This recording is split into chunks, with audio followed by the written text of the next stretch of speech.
आप सभी को राम राम। आप सभी का मेरे चैनल पर स्वागत है। आज मैं आपको आमलकी एकादशी की व्रत कथा सुनाने जा रही हूँ। हिंदू धर्म के अनुसार हर माह में 2 एकादशी होती हैं। फाल्गुन मास की शुक्ल पक्ष की एकादशी को आमलकी एकादशी कहते हैं।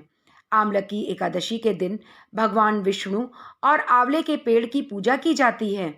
आंवले के वृक्ष में भगवान का निवास होने के कारण इसका पूजन किया जाता है। आमलकी एकादशी होली से कुछ दिन पहले पड़ती है, इसलिए इसे आंवला एकादशी और आम्रिक ग्यारस एकादशी के नाम से भी जाना जाता है।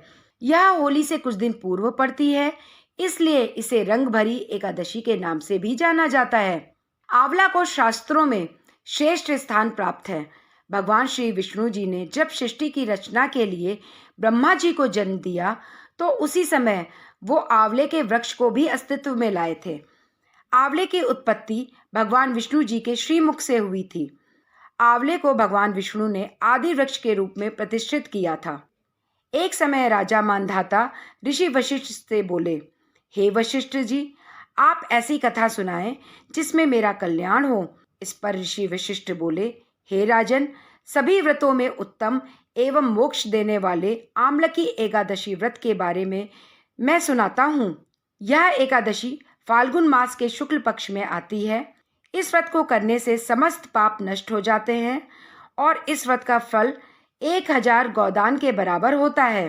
पौराणिक कथा के अनुसार प्राचीन काल में वैदिक नामक एक नगर था।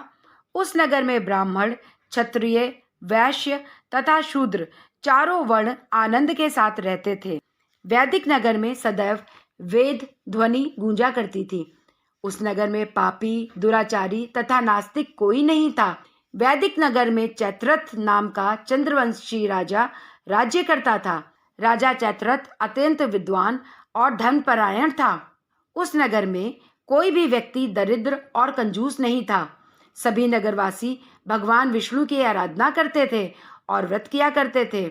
एक समय फाल्गुन मास की शुक्ल पक्ष की आमलकी एकादशी आई। सभी नगरवासियों ने आमलकी एकादशी का व्रत प्रसन्नता पूर्वक किया। राजा अपनी प्रजा के साथ मंदिर गया। मंदिर में राजा ने कलश स्थापित किया। धूप, दीप, नैवेद्य और पंचरत्न से आमलकी एकादशी का पूजन किया और भगवान विष्णु की स्तुति की।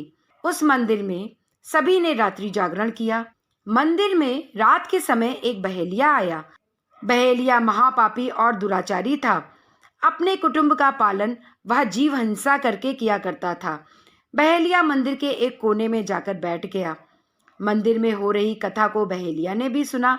बहेलिया ने भी अन्य लोगों के साथ रात्रि जागरण भी किया। प्रातःकाल सभी अपने अपने निवास स्थान पर चले गए।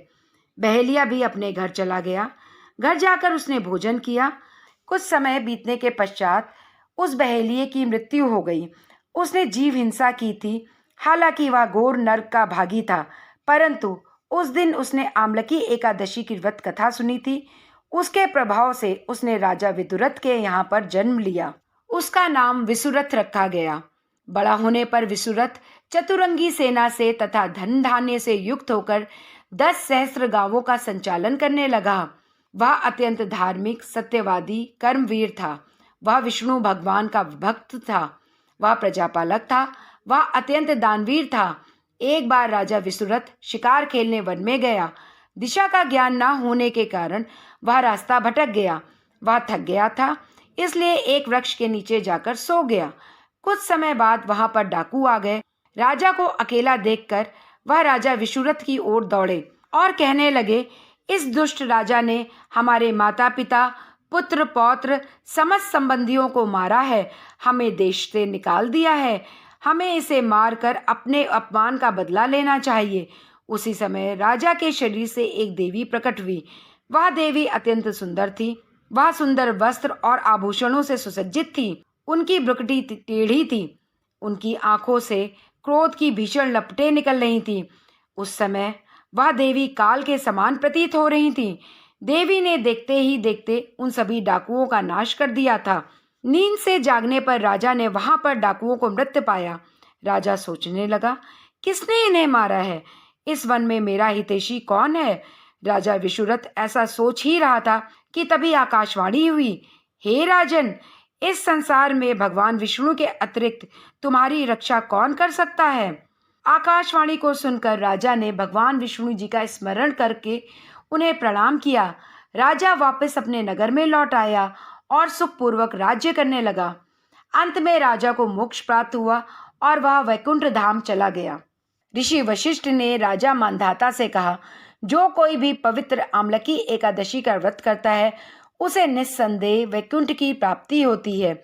आमलकी एकादशी से पहले दिन दशमी को भगवान विष्णु का ध्यान करते हुए सोना चाहिए। आमलकी एकादशी के दिन सुबह उठकर स्नान करना चाहिए।